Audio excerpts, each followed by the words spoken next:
mean, do I want to use a flashlight for this? Not really. It's spooky season, and I'm moving through the Child's Play movies, and we have reached Curse of Chucky. I'm John Stark from MeidAMovieGuy.com, your favorite blind film critic, and this movie is currently available on Netflix with audio description. And the one thing that I'll say about these films is that I have enjoyed the audio description, at least for the latter part of the series. In this, I thought the audio description was pretty good too. Overall, there's a more concerted effort to include gore in this movie than there has been previously, even more so than Seed of Chucky. So, and the audio description focuses heavily on that gore, so it works really well.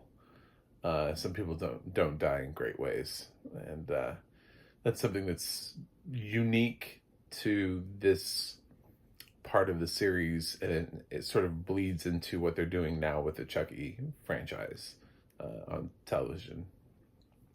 So it seems like they're constantly trying to top themselves in terms of gore. So, Curse of Chucky. Why didn't this go to theaters? Let's talk about it. We have an odd little film.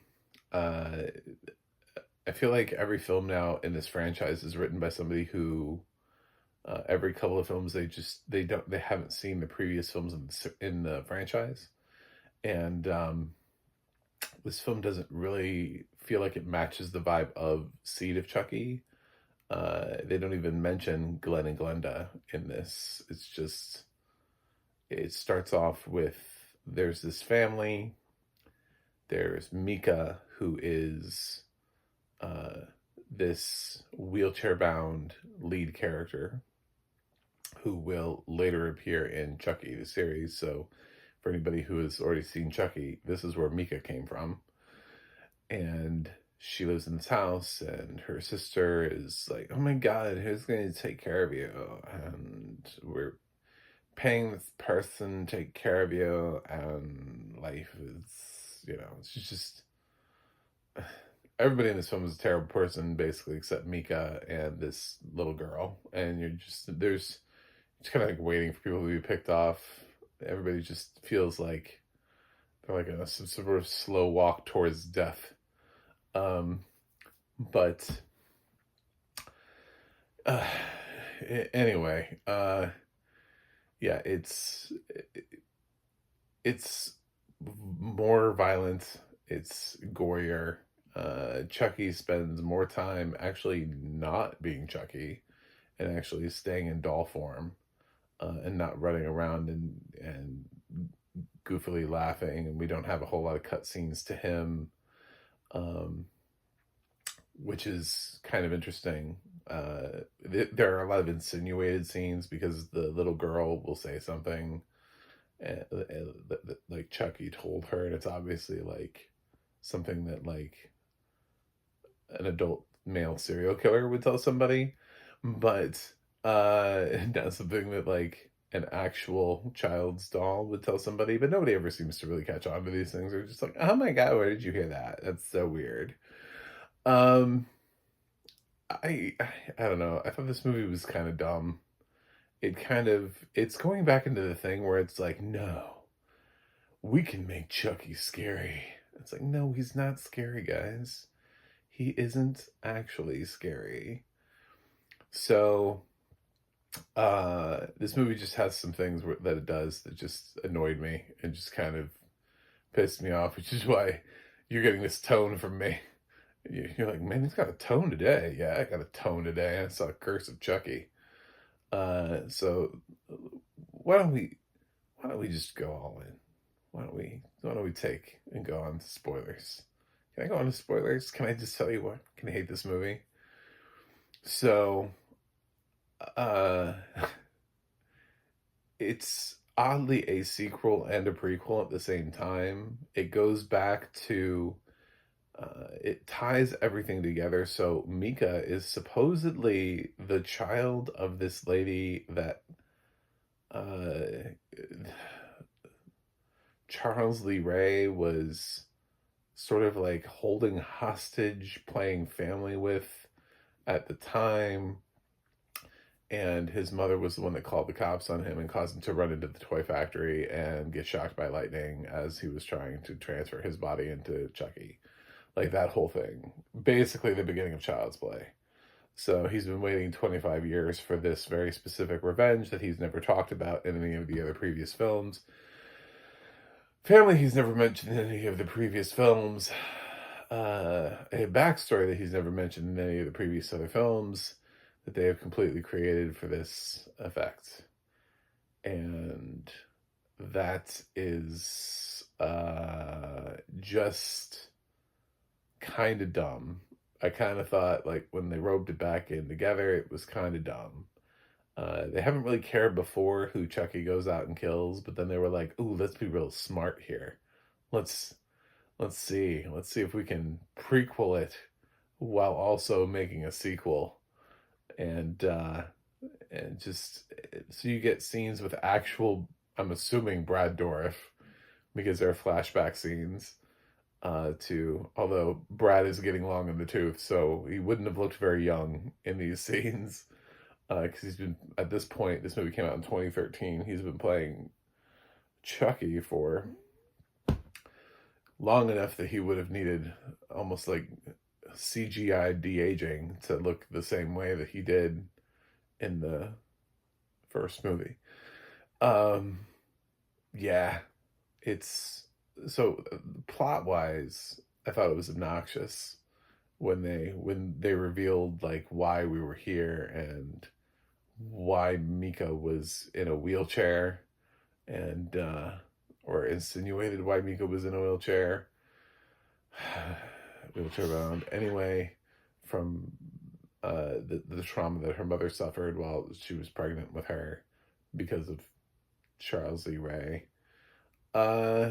Anyway, so that's dumb. But the other thing is, she fully decapitates him in this, and he just puts his head back on like it's nothing. Chucky doesn't have healing abilities. His head would still be like kind of on. So even if, you know how like toys have, there are toys that have heads that can pop off, you know, there just are. Like, have you ever played with a toy before, like an action figure? Some toys have heads that pop off and on, and it's not really that hard to pop them on and back on. There's a difference between doing that to your toy and taking a sharp blade and cutting the fucking head off, which would cut the little mechanism that causes it to be able to pop back on and back off on here. But no, he just pops his head back on like it's detachable. And I'm like, it wouldn't, no, it would not be detachable that way. No, not if by a blade, by her removing your head with a blade. That's not how that works. So, there were also some scenes that just are inconsistent with the rest of the franchise. Like one time she stabs him and stuffing came out, but there was like another film where it revealed, I want to say, was it Seed? It was Seed of Chucky, when they started to take off the back of Tiffany and she had like actual like organs inside. So she was fully living. She didn't have any stuffing or anything inside of her, or porcelain, or, you know, like she was actually alive inside. So they've already kind of covered that, and the blood and the gore and everything. He doesn't have stuffing in him. I don't know where the stuffing came from, and I thought that was really dumb. So like there are things that they did that like other films have covered. That's why I'm like, do you guys watch the other films in the franchise? Like, there has to be some sort of consistency between these films. And I was kind of liking the direction that we were headed in because, again, Chucky was never actually scary to anybody. So we were headed in a direction slowly starting kind of with like the third film where they were heading sort of into campy territory, and they really fully embrace it in Bride and Seed of he's not scary, so why don't we just do campy, gory comedy horror? And Bride was a hit, Seed, and then they go in a completely opposite direction here, where this film is played pretty straightforward. Not really, uh, it's not really comedic. It's not really full of jokes. It's kind of mean spirited, and I don't know. I just wasn't vibing with this at all. Is it a bad film? No, it's not a bad film. It's just like for what I want out of a Chucky film, though, it's easily my least favorite. So there's something. Um, yeah. So we'll see what Cult of Chucky does, but it's weird because this doesn't really even match the TV show. This franchise is all over the place tonally. It's like watching people keep coming in, and there's no reason for this. This is, I think, directed by Don Mancini, who had previously has already done work in this franchise. So I don't understand like the tonal shifts. I really don't I don't get what they're trying to do here, and I don't understand why we keep switching it up. It's like Chucky for a new generation. It's like, not really. I mean, I guess it's like 10 years after Seed of Chucky, but I mean, you're still attracting fans who already watched Child's Play movies. I don't think this attracted like this isn't a reboot. So there's no reason to try to think that, that you've attracted new fans to the franchise with a straight to video, the sequel. So I'm going to give Curse of Chucky, which I didn't even bother to turn the lights off for and pretend to be scary. I'm going to give it a C. Sorry. I know it's part of my spooky season. Is it scary? No. Is it gory? Yeah. Yeah, it's gory. Arguably the goriest of the franchise. I'd be willing to go there and say that. But some of these deaths are a bit much. And I would say probably the goriest of the franchise. So, Seed of Chucky definitely pushed the boundaries a little bit, but they did it also with a comedy horror angle to it. Bride of Chucky has a couple moments where you're like, maybe, you know, not some not great, but not a ton of gore, just a little bit, like a little smattering, a couple little things. But for the most part, it doesn't really amp up until this film, which is it really starts experimenting with how to kill people in the weirdest and strangest ways and goriest ways possible. So, anyway, that's it. I'm done. See you guys on the other side.